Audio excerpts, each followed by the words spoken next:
And we continue with chapter 5, page 97 from The Dance of Anger. Moving differently. If Karen were to do it all over again, how might she transform her anger into productive action? First, she can better prepare herself to deal with her boss's counter moves, which in this case consisted of his indirectly criticizing her work and deflecting her from the issue. Karen shouldn't try to change or control his reactions, which is not possible anyway. Nor should she allow herself to be controlled by them. She can simply stay on course by listening to what he has to say and then restating her initial position. There is nothing wrong with sounding like a broken record now and then. What if Karen starts to feel tearful or emotionally intense during the interaction? If this happens, she can take time out to regain her composure. She can say, I need a little time to sort my thoughts out. Excuse me. I need a little time to sort my thoughts out. Let's set up another time to talk more about it. What if her supervisor refuses to consider changing the evaluation? Karen can then begin to give some thought to her next move. She may request a third party to review her evaluation. She may simply say to her boss, I don't like it, but I can live with it. She may ask for specific instructions on how she might secure a superior evaluation the next time around. I did not realize the bugs were going to be this loud. I got by the wrong tree, I guess. No matter how skilled Karen becomes in handling her anger, she cannot make her boss change his mind or ensure that justice will prevail. She can state her position, recognize her choices, and make responsible decisions on her own behalf. The calmer and clearer that Karen can be with her boss, the clearer he will become about his own perspective on the evaluation and what he will and will not do. Could it be that Karen unconsciously preferred to avoid this kind of clarity so as to maintain the image of her boss as a good guy? Karen's story illustrates how our unconscious fears of destructiveness and of separateness may block us from maintaining our clarity and using our anger as a challenge to take a new position or action on our own behalf. In some instances, however, our problem is not the fear of clarity, but the absence of it. That we are angry is obvious, but we may have little perspective on the I as a result of focusing exclusively on what the other person is doing to us. Here is a personal example. The frying pan story. During a visit some years ago from my older sister Susan, the two of us set off to Macy's, where I planned to buy a nonstick frying pan. Without much forethought, I picked up a pan that looked fine to me and began to head over to the cashier. Before I could take 2 steps, my sister informed me excuse me, that I was buying the wrong pan. Not only did the tone of Susan's voice express supreme confidence in her own judgment, but her advice was accompanied by a rather detailed and technical account regarding the problems with the particular finish I had selected, a subject about which I knew nothing and I even cared less. My initial reaction was to be once again impressed by my big sister's encyclopedic mind. But as she continued on, I felt a growing anger. Who asked for her opinion? Why does she always think she was right?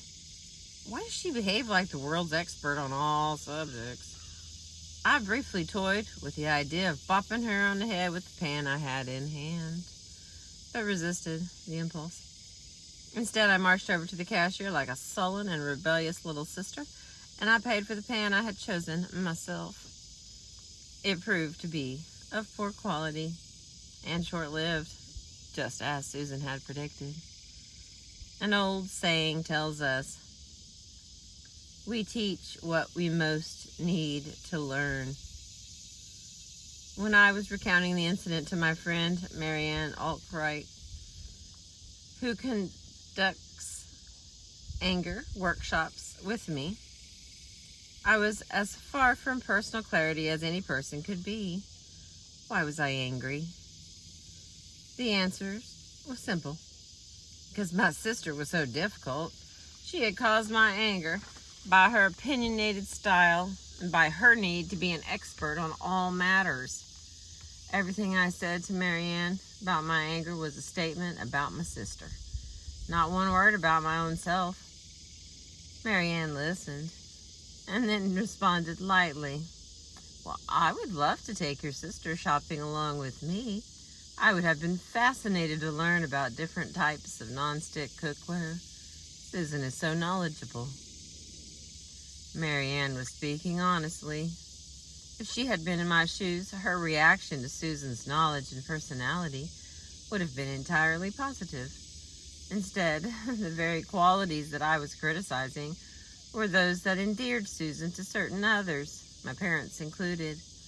At that moment, I recognized what is so obvious to me in other people, that my blaming stance was preventing me from gaining an understanding of my own heated reaction. What was it about Susan's advice-giving and expertise that annoyed me? Why was it a problem for me? What was the pattern in our relationship, and what was my participation in it? Only after I was able to reflect on these questions was I able to tell Susan what was bothering me, without implying that her personality or way of being in the world was at fault. First, I used my anger as an incentive to sort out what I wanted and then to set a limit with my sister. As Maggie did with her mother, I clarified with Susan that I wanted her advice only when I asked for it. It was understandably difficult for Susan to accept that I would choose to avoid help and sound advice, since she herself would welcome it and solicited it.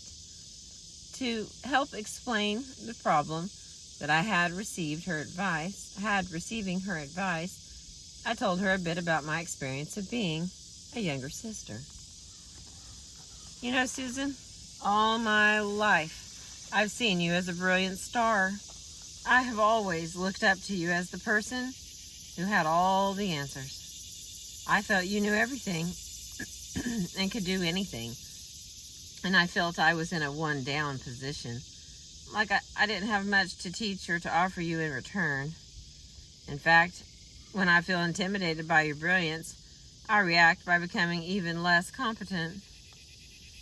Our relationship is very important to me, and I'm trying to work on getting things more in balance for myself.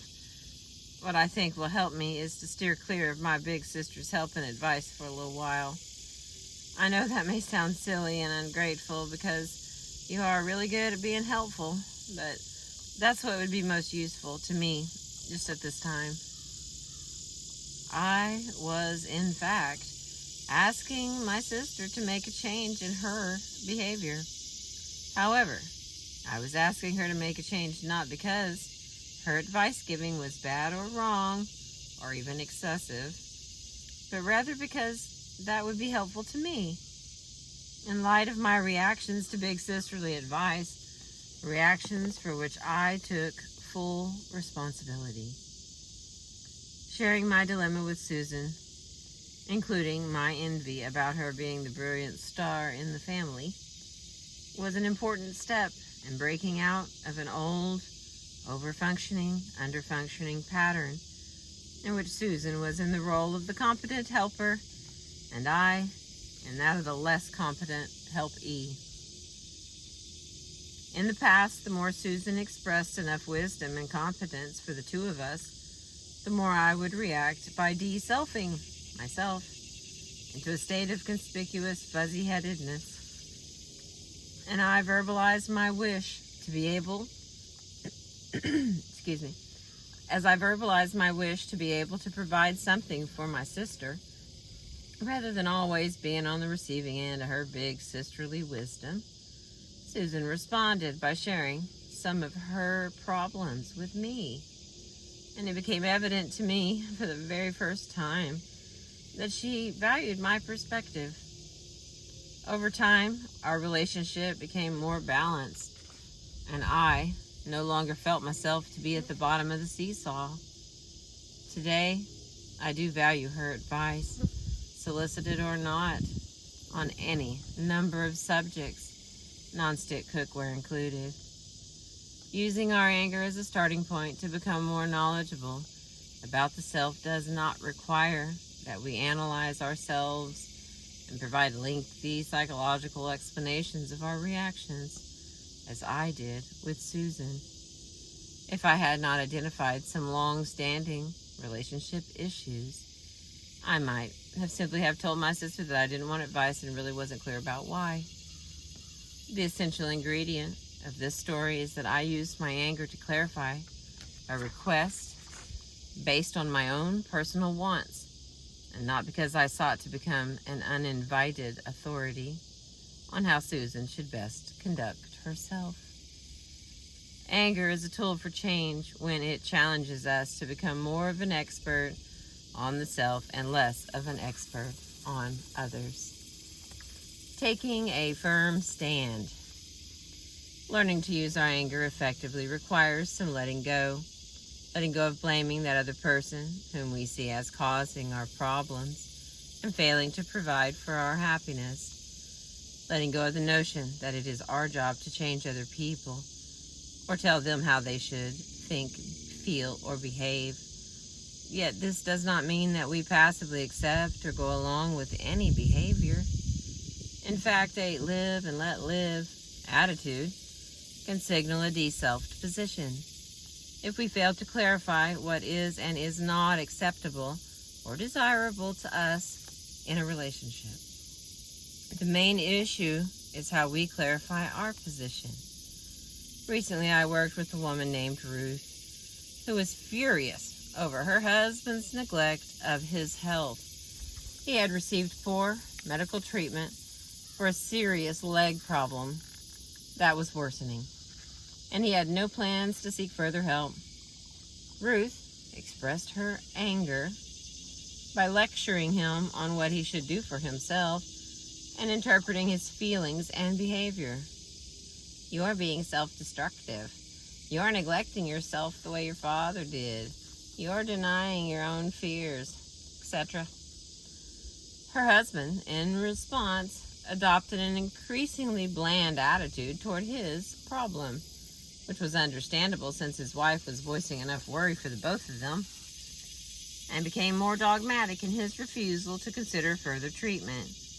It was an escalating circular dance in which Ruth's "I know what's best for you" attitude only intensified her husband's willful assertion of his independence on this issue, which led to longer and more frequent lectures on Ruth's part about what he should do and what he was really feeling.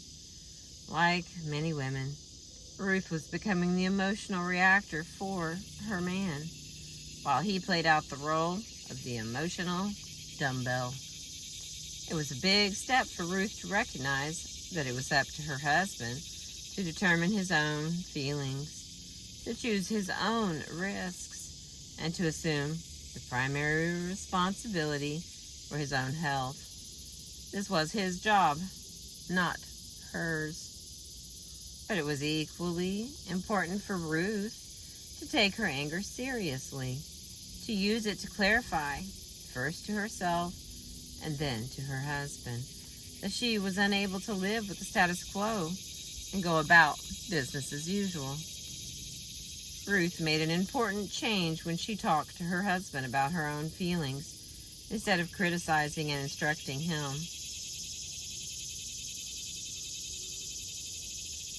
I swear some of them are just louder. Ruth's father had died from a degenerative illness when she was 12, and she now found herself scared of losing her husband as well. Instead of focusing on her husband's self-destructiveness or neglect, Ruth was able to request that her husband seek medical help because of her own needs and feelings. She explained that her fears and anxieties were so great that she could not go about her day-to-day activities as if nothing was happening. She did not blame her husband for her reaction, nor did she say that she knew what was best for him. Rather, Ruth was now sharing her problem with the situation and asking her husband to respect the intensity of her discomfort. He did agree to go to the doctor, although he made it perfectly clear that he was going for her sake, not his own. When we use our anger to make statements about the self, we assume a position of strength, because no one can argue with our own thoughts and feelings. They may try, but in response, we need not provide logical arguments in our defense. Instead, we can simply say, well, it may seem crazy or irrational to you, but this is the way I see it. Of course, there is never a guarantee that other people will alter their behavior in the way that we want them to. Joanne's story is illustrative. A bottom line position.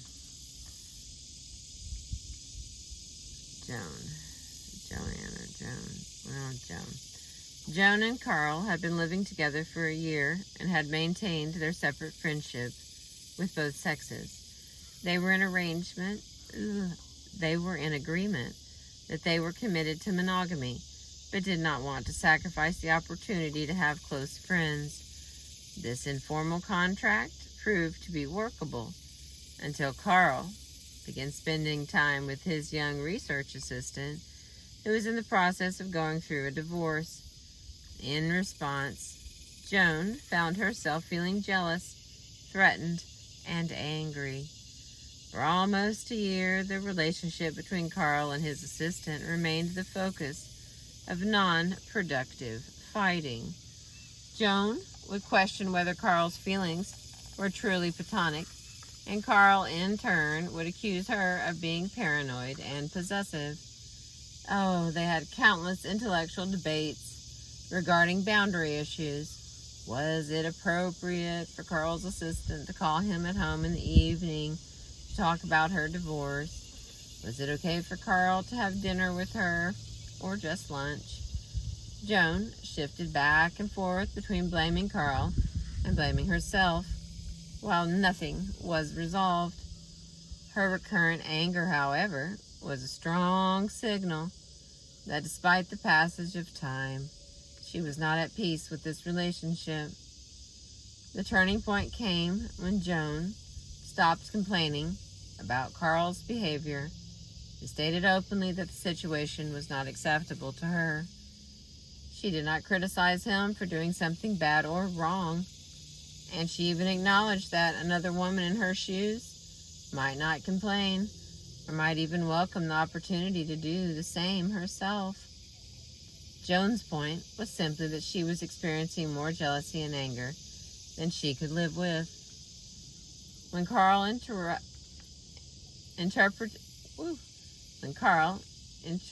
interpreted her reaction as pathological and middle class, Joan did not fight or become defensive. Instead, she said, well, my feelings are my feelings, and I am having such a painful reaction to your relationship with this woman that I want you to end it. It may be 99% my problem, but I'm unable to live with it and still feel okay about us. I'm just finding it too difficult. Joan upheld this position with dignity and firmness. Joan's clarity about her emotional anguish forced Carl to clarify his own priorities, and his first priority was not Joan. Carl refused to end his relationship with his research assistant. Joan after considerable personal turmoil, finally took a bottom-line position and said, I can't continue to live with you if you continue in this relationship. She said, this is not a threat or as an attempt at emotional blackmail, but rather to share what she was experiencing and declare what was possible for her. Carl didn't respond and continued on as usual, and Joan requested that he move out. Soon afterward, Carl left Joan entirely and moved in with his research assistant. Joan suffered a great deal. However, she felt good about the position she had taken. She had lost Carl. Excuse me. She had lost Carl, but she had saved her dignity and self-respect. Did she do the right thing? Joan did the right thing for Joan, but some of us in her place might have chosen to do something different, or not have known what to do at all. In using our anger as a guide to determining our innermost needs, values, and priorities, we should not be distressed if we discover just how unclear we are.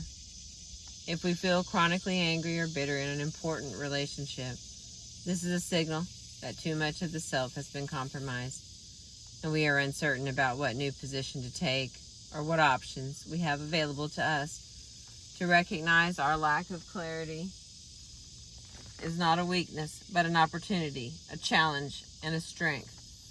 There is no reason why women should be clear about the I. I'm going to read that one again. There is no reason why women should be clear about the I. Who am I? What do I want? What do I deserve? These are questions that we all struggle with, and for good reason.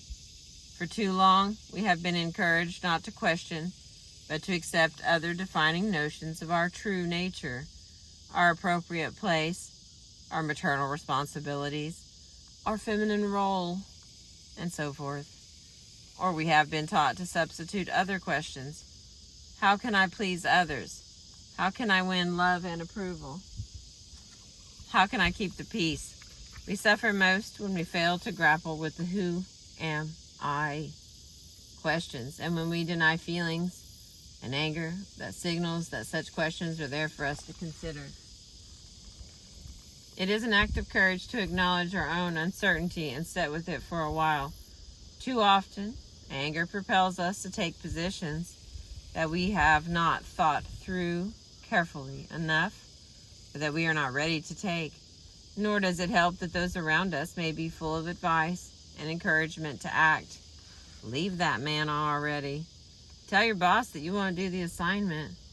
You just can't let him treat you that way. Tell her you won't be friends with her anymore if she does that again. Just tell him no. Slow down. Our anger can be a powerful vehicle for personal growth and change if it does nothing more than help us recognize that we are not yet clear about something and that it is our job to keep struggling with it. Let us look at one woman's journey from an angry, blaming position to a productive confronting of her own confusion. That's the end of chapter 5 from The Dance of Anger. I appreciate you listening. Thank you so much.